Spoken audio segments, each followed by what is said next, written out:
Have you ever sat across from someone you loved and felt for a split second like you were looking into a mirror that didn't reflect anything back? You feel it in the way they look at your tears, not with sympathy, but with a strange clinical curiosity.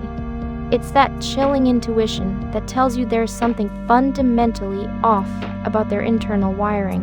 You might be telling yourself you're just being paranoid, or that they're just having a hard time. But what if I told you that some people are biologically predisposed to feel less of the weight of your pain? Today we are going to peel back the curtain on the predatory architecture of psychopathy. We're going to look at the neurological glitch that creates these individuals, explore the 10 specific behavioral signatures you need to know, and finally uncover how to protect your own reality from someone who views your emotions as mere data points. To understand this, we have to move past the Hollywood tropes of evil geniuses and look at the neurobiology. Psychopathy isn't just a personality flaw. Research suggests it may be best conceptualized as a dimensional latent structure, meaning it exists on a spectrum, much like depression.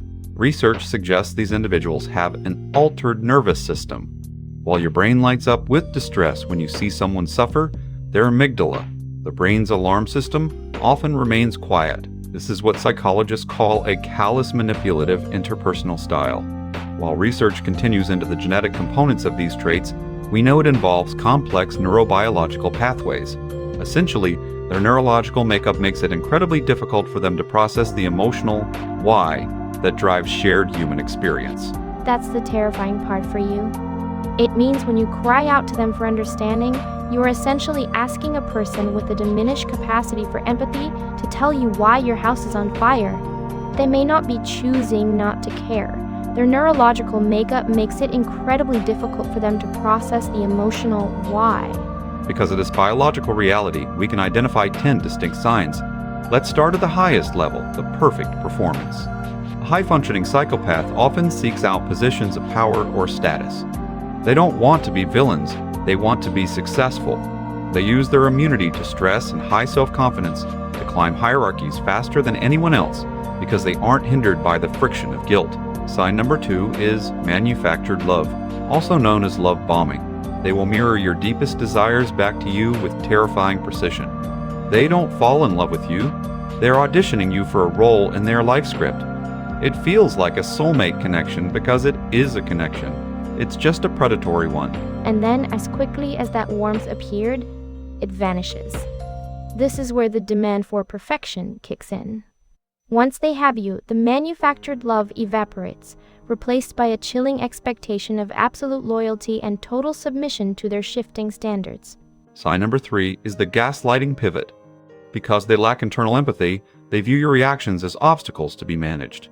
If you call out their behavior, they will systematically rewrite your memory of what happened until you start questioning your own sanity. This leads to sign number 4, the predatory charm. They are often the most likable people in the room. They have a glib way of speaking a fast, superficial confidence that makes them seem incredibly charismatic. But notice how they never seem to talk about anything deep or vulnerable. They are experts at the surface. If you try to go below the waterline, they pull you back up with a joke or a pivot. Sign number 5 is lack of remorse.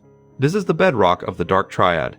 You can see it in the way they talk about people who have been hurt by them. They describe it like a weather report objective, detached and devoid of any moral weight. Then there is sign number 6, pathological lying. For them, lies aren't just tools, they are a default setting. They lie even when they don't have to, often telling multiple versions of the same story to different people, and they never feel the ping of anxiety that most humans feel when being dishonest. Number 7 is impulsivity. While some are calculated, many psychopaths have a neurological deficit in long-term planning.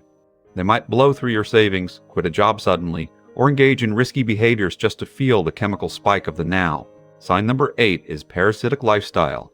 They have a consistent pattern of relying on others for resources, money, housing, emotional labor without ever reciprocating.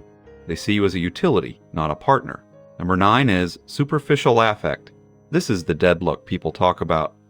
It's often a mismatch between the emotion they are portraying and their internal state. They are performing sadness or joy. They aren't experiencing it. And finally, sign number 10 is the constant need for control. They don't just want to be with you, they want to curate your environment, your thoughts, and your associations.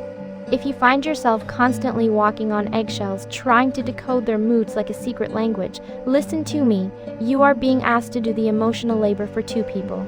At this point, I want to ask you something. Have you noticed yourself shrinking lately? Have you stopped sharing your dreams because they seem to meet with a cold, judgmental silence? That shrinking is your nervous system trying to protect you from someone whose biology doesn't recognize your boundaries. You aren't difficult for needing empathy. You are simply incompatible with a predator who views your humanity as a weakness to be exploited. Understanding this isn't about fixing them.